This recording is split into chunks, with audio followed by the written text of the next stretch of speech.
Hello, this is a quick update on my 100-100 challenge. If you haven't seen the earlier videos on this, I decided to set a challenge for myself to simulate what would happen for people with small accounts. And people may have small accounts for different reasons. Some of them just have small accounts because they're investing for fun.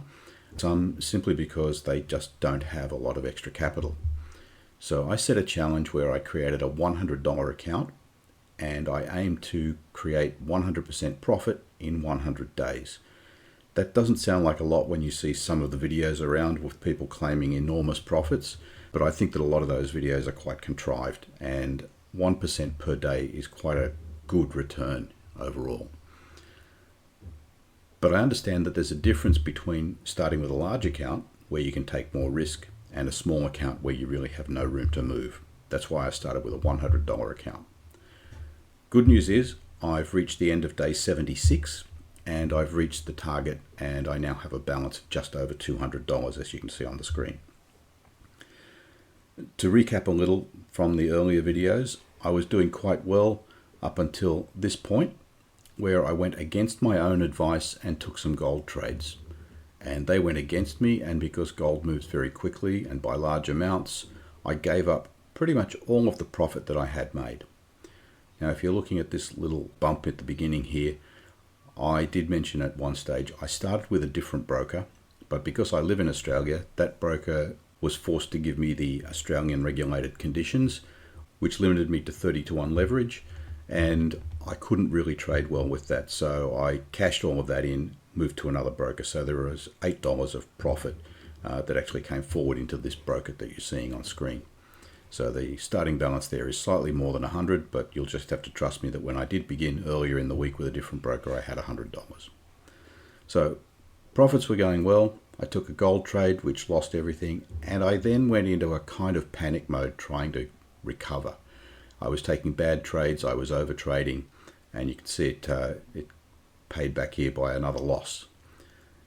And at this stage, I started to change my strategy. I was a little bit more cautious, but I also got caught out, and you can see the big drawdowns here.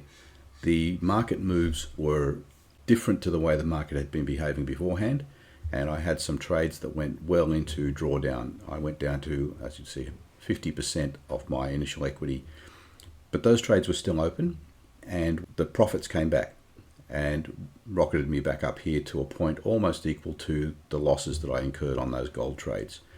After that, I took a more cautious view towards trading, and I began to trade using daily charts to set my directions because I felt that they were indicative of where the big money was moving.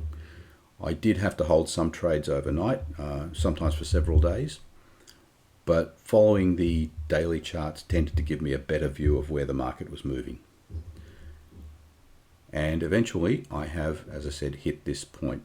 Now, since the last update on these videos, and I'll go back to MetaTrader here, and you can see the history, I've almost exclusively been trading on Kiwi CAD, Aussie CAD, and somewhere around here is an Aussie Kiwi. So that triangle of symbols, because they are somewhat aligned. So where you can make bigger profits on a single trade with things like euro or pound, they are also subject to bigger losses. And my philosophy on trading is that the entry is important, but the exit from a trade is critical. And I will tend to hold on to trades and let them run if I believe that things are going to go my way. And quite often you'll have seen me talk about averaging into trades, so I will also do that, and it has paid back on these trades. But that is a more difficult thing to do if you're trading a symbol that may move further and faster, like euro and pound. So I've been concentrating on those three symbols, and it has worked out quite well for me. The profits are not super exciting, but I don't have a lot of losses in there either. So the question comes up now, what do I do at this point? I've reached 100% profit, and there are several things I can do, and I guess two broad categories of outcome that I might want from here. So I still have an account. The two outcomes I might want to aim for another $100 profit, or I might want to aim for another 100% profit. I've decided to aim for another 100% profit, see what I can do. And then there are three things broadly that I can do with the balance that I have here. I could withdraw all of the profit that I have made and basically take myself back to my starting balance of $100, and that way I'm in a kind of no risk situation. I don't really see it as no risk because I've invested time in this, so there is a loss to be made if I lose all of that $100 now. Even though I've taken out $100 cash, I've spent quite a bit of time on this, and I would be coming out at a loss in that sense.